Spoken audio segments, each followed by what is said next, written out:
Amangay rilzia nunginan shil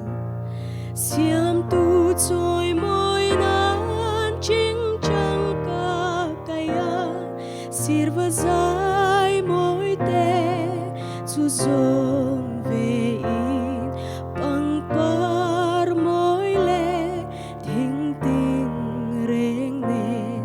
kan vul za don siam tu fakir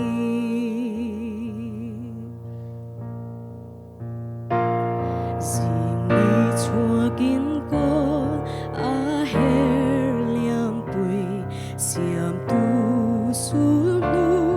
tiar aman la ber ngil lo nan siat na thiang kim min pe a hai der rua lem ni zung za ma fan siam tu choi moi nan ching chang ka kaya sirva zai moi te chu zom ve in pang par moi le thing tin reng nen kan vul za don siam tu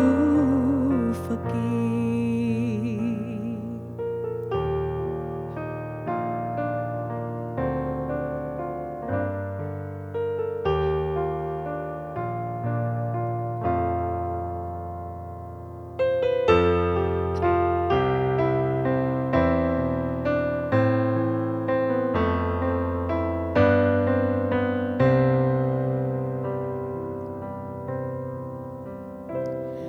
An mun lua tu ni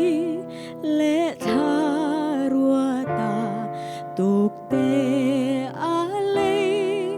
a her ve la hiat ti sa thi sen tok fa i rel fel hi mak tin ka ring anung ka sia siam tu choi moi nan ching chang ka kaya sirva zai moi te chu zom ve in pang par moi le thing tin reng nen kan vul za don siam tu fakir kan vul za don siam tu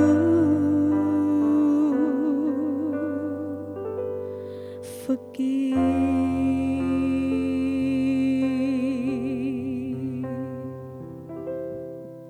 El paro pui berose